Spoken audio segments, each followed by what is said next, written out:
El Siglo Podcast. La era tecnológica ha llegado a cada uno de nuestros hogares y también ha arropado cada una de las profesiones. La medicina no escapó de ello. Les saluda Chiquinquirá Rivero y en esta oportunidad, en este episodio de El Siglo Podcast, nos acompaña Carlos Mayaudón, precisamente una persona que ha venido innovando en cuanto a las tecnologías en función de la medicina en nuestro estado de Aragua y por qué no hablar de Venezuela y del mundo entero. Carlos, bienvenido a este espacio de El Siglo Podcast. Bueno, muchas gracias, un placer estar aquí y conversar sobre tecnología, salud, dos temas que me apasionan muchísimo. Háblanos un poco de este proyecto, que es bastante curioso, cómo inició, cómo fue esa propuesta, cómo la fueron creando. Háblame un poco de esto, que yo sé que a muchas personas les va a interesar por todo lo que implica. Bueno, Docia es una plataforma de tecnología y salud que facilita las consultas a los doctores a través de inteligencia artificial, realizando las actividades cotidianas de los doctores a través de ciertas funciones que tenemos en la plataforma. Nosotros somos principalmente una startup que es de Health Tech, ¿okay? Que es una startup y cómo se diferencia de una empresa convencional. Digamos, es su forma de escalar. Nosotros nos enfocamos principalmente en tecnología y nosotros crecemos sin necesidad de expandir nuestro equipo de trabajo. La diferencia en una empresa convencional sería, por ejemplo, un restaurante. Un restaurante, si quiere despachar a más clientes, tendría que abrir una nueva sucursal, abrir una segunda cocina, contratar más empleados. Nosotros no, nosotros nos mantenemos pequeños pero crecemos muy rápido. Este proyecto ya lleva varios años, pero lo comenzamos fue aquí en Venezuela en febrero, ¿bien? Cuando conocí a un amigo que se llama Carlos Parra, que es de hecho mi socio, es el CEO de la empresa, cada uno tiene un rol. Él llegó de España con una idea que era modernizar las consultas de los doctores, porque él, al ser paciente, le tocó muchas veces esperar muchas horas en una sala de espera. Y bueno, a partir de eso quería resolver esos dolores de la consulta y bueno, nosotros ahí fue cuando iniciamos Docia. Él me comenta de todas estas soluciones y yo dije, bueno, me quedaría encantado. Él tenía ya algo que se llama MVP, que es un producto mínimo viable.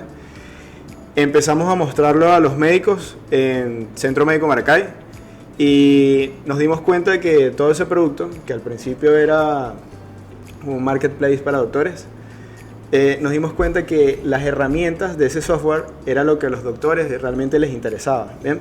Estas herramientas consistían en agendado y algo de historias clínicas, pero algo muy, muy chiquito.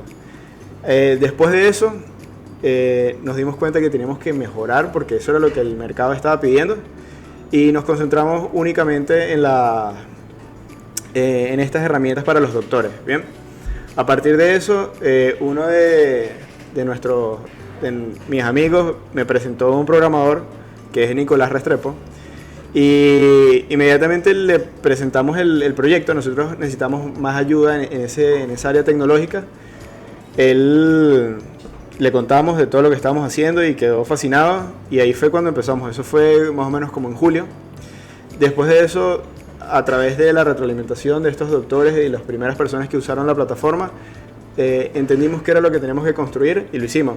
Después pusimos récipes, mejoramos el agendado, mejoramos la parte de historias, aplicamos implementamos los archivos de imágenes y de PDFs. Y bueno, a partir de eso, todos esos procesos que eran repetitivos de la consulta, nos dimos cuenta que los podemos optimizar con inteligencia artificial. ¿Cómo funciona y cómo cambia? ¿Cómo me facilita el trabajo? Bueno, buena pregunta. A partir de esto, nosotros dijimos, bueno, ok, hay ciertas actividades cotidianas que el médico tiene que hacer sí o sí con todos los pacientes. Todo el mundo necesitó en algún punto un informe para el seguro o una constancia para el trabajo, un reposo. El paciente, del lado del paciente, lo ve como, bueno, o sea, es un documento y ya. Pero del lado del doctor es bastante distinto. Él es un trabajo de altísimo estrés. Prácticamente no tienes descanso porque puedes trabajar fines de semana o en tu cumpleaños o en el cumpleaños de tus hijos. Y es la única profesión del mundo en el que si tu hijo está enfermo en casa, tú te tienes que ir y mover a tu trabajo para salvar al hijo de alguien más. Entonces, claro, todas estas cosas como que nadie lo ve. y son de sumo estrés, pierdes mucho tiempo al día y eso le resta calidad al trabajo de ellos. Entonces nosotros dijimos, ¿por qué el médico no se puede concentrar solamente a lo que de verdad importa, que es el examen físico, el paciente, conversar con él?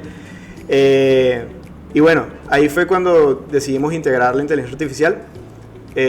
Nosotros integramos GPT, ¿okay? Que esta OpenAI hizo GPT. Y en el último año los avances en tecnología han sido, bueno, muy rápidos, ¿ok? En los últimos 6 meses la inteligencia artificial ha avanzado más que en los últimos 2 años e implementaron grandes mejoras en el área de medicina, física, biología. Entonces nosotros nos apalancamos de eso y decidimos que estas herramientas para los doctores podíamos potenciarlas. Y así fue cuando nació Docia. Y bueno, ahorita estamos trabajando en varias clínicas de Maracay y en Valencia ya también. Y no hemos hecho ni una publicación en Instagram, simplemente ha sido... Claro, porque también suple una necesidad enorme de lo que es el gremio médico, que necesita quizás esos momentos de pausa y también tener esos procesos que sean un poco más automatizados, que no requiera tanto esfuerzo. E innovación en el país en general, pienso que estamos bastante atrasados en varias áreas, pero eso no quiere decir que aquí en Venezuela no podamos hacer cosas de verdad de calidad y que, ¿por qué no salir del país? Y nosotros creemos que podemos hacerlo. No, o sea, la idea no es solamente Venezuela. Ahorita vamos a iniciar nuestra etapa de go-to-market, que es básicamente salir al mercado aquí en Venezuela. Pero, o sea, estoy seguro que con el equipo que tenemos podemos, o sea, pasar la frontera. También un tema controversial, la inteligencia artificial fusionada con lo que es la medicina, las personas que tienen un poquito de recelo. Y se han visto en las redes sociales algunas imágenes de robots operando a una persona y dicen, no, pero ¿hasta dónde vamos a llegar? Pero yo no confío en... ¿Hasta qué punto la inteligencia artificial puede funcionar en favor tanto del médico como de los pacientes? Y hasta qué punto quizás dicen, no, ya va, no nos pasemos aquí. Bueno, mira, esta pregunta nos la hacen todos los días. De hecho, las primeras veces que empezamos a implementar inteligencia artificial en la plataforma, los médicos tenían este sesgo de que, no, mira, esta inteligencia artificial me va a quitar el trabajo o va a acabar con mi trabajo y tal. Esto es una falacia, o sea, esto no tiene nada que ver con la realidad. De hecho, hace poco hubo una tesis de grado de unos muchachos estudiantes de medicina en la Carabobo, donde presentaron a residentes de posgrado, que son estudiantes de posgrado, versus la inteligencia artificial en el diagnóstico de abdomen agudo quirúrgico.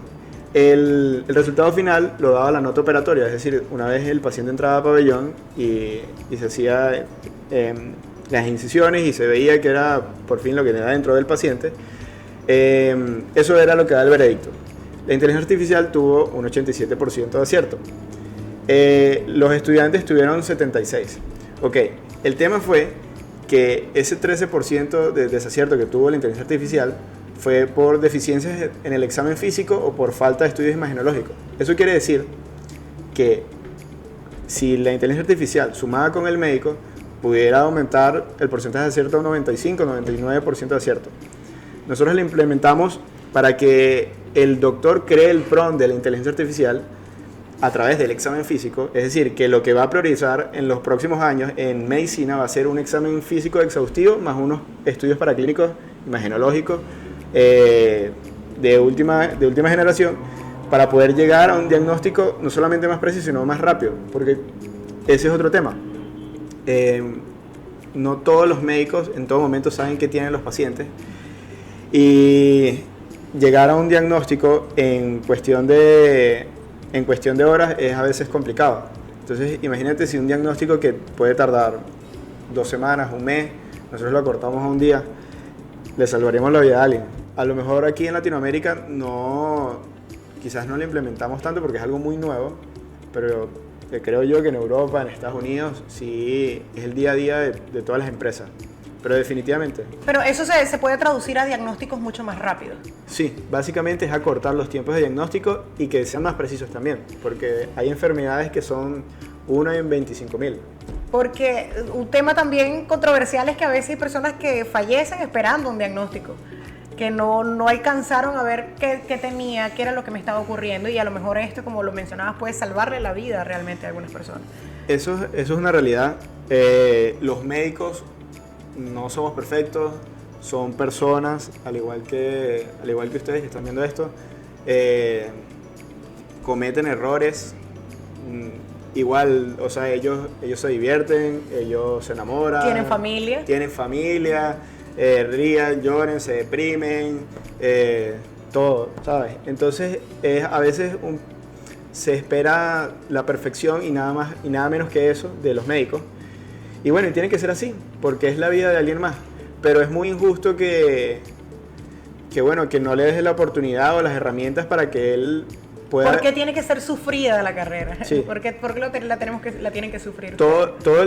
Me imagino que todo el mundo conoce un médico o todo el mundo tiene un familiar cercano o un primo o un vecino que cursó la carrera y sabe lo difícil que es. Y bueno, yo estoy en eso y es extremadamente complicada desde tanto el punto de vista de contenido que hay que consumir como también desde el punto de vista emocional. O sea, es muy desgastante. Carlos, eres bastante joven. Sí. ¿Cómo inició este proyecto siendo tan jovencito y pensando en un futuro, pensando, bueno, yo estoy preparando el terreno para una profesión a la que me voy a dedicar toda la vida? Bueno, la verdad es que, o sea, no lo sé. Simplemente como que la vida me llevó a eso. Yo desde muy chiquito supe que quería hacer esto, que quería hacer medicina. Soy extremadamente apasionado por esto. Mi papá es médico. Toda mi vida ha sido relacionada con eso y bueno, yo veo a los médicos como héroes. Y yo quiero ser uno de ellos, quiero ser yo el héroe, quiero poder salvar vidas.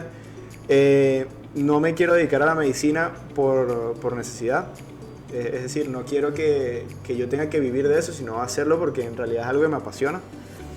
Y bueno, y me encanta ayudar a las personas genuinamente, es algo que sí me llena. O sea, si yo sé que esto puede ayudar a alguien, por ejemplo, una doctora nos dijo el otro día que tenía 2 horas más al día gracias a nosotros y que por eso podía pasar tiempo con su hijo y lo podía llevar al béisbol. Bueno, increíble, ¿no? O sea, estamos creando memorias con... O sea, no solo están salvando vidas, sino que también están... de alguna manera salvando al médico también. Sí, no tan, bueno, su vida también, pero todo lo que implica su vida social, su vida familiar. Las relaciones familiares, o sea, por ejemplo, yo recuerdo que de chiquito yo podía pasar una semana sin ver a mi papá. Y, o sea, yo me levantaba en la mañana y ya él se había ido y me acostaba en la noche y él no había llegado a la casa. O sea, no me quejo, no es como que bueno... Qué dolor, qué dolor. Pasó y tenía que pasar y ya, la vida es así, no todo es color de rosa. Pero claro que hubiese sido increíble a lo mejor que le hubiese podido estar más en casa.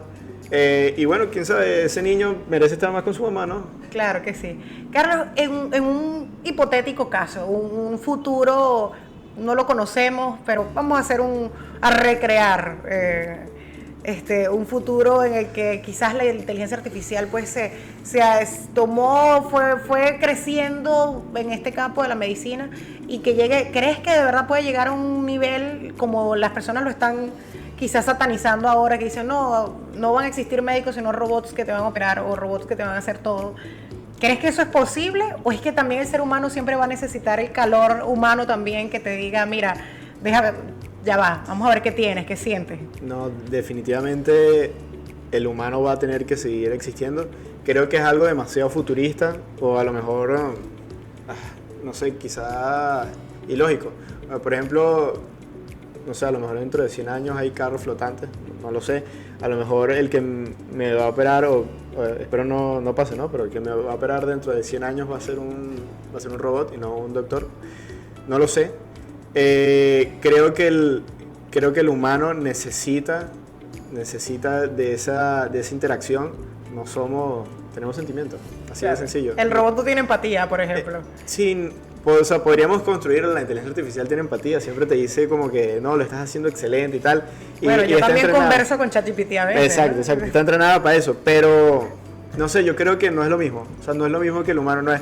Yo le podría contar mis cosas a ChatGPT, pero no es lo mismo que se lo cuente a mi amigo y que él me dé un abrazo y que me entienda, ¿sabes? O sea, claro. es totalmente distinto. Y sobre todo los médicos venezolanos que han sido tan halagados en el mundo entero precisamente por el calor humano, porque no es tan automatizado, porque digamos que pasaron por muchas circunstancias a lo mejor adversas, pero que los llevó a tener un carácter que les ha funcionado a favor en el mundo entero. Todo el mundo, personas en muchos países anhelan que su médico sea venezolano. Y bueno, yo creo, no sé tú, pero para el venezolano sería muy difícil decir, mira, este es tu nuevo doctor y sea una máquina. No, tocaste un punto súper importante y qué bien que lo tocas, porque mira,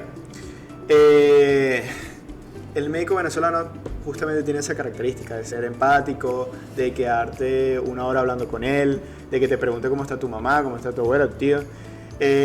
Y nosotros no queremos perder eso. Las consultas fuera del país es 15 minutos, vamos a lo que vamos y ya, y chao. Sí es verdad, nosotros reducimos el tiempo de la consulta, pero el tiempo de la consulta no es con la idea de que, bueno, mete más pacientes y atiéndelos peor y sea más seco y tal. No. El tema de la consulta es que tú estés relajado y que puedas concentrarte en el paciente y hablar con él y cómo se siente, porque también es parte de la terapéutica. ¿Bien? No todo, o sea, el soma y la psique están conectados, ¿sabes?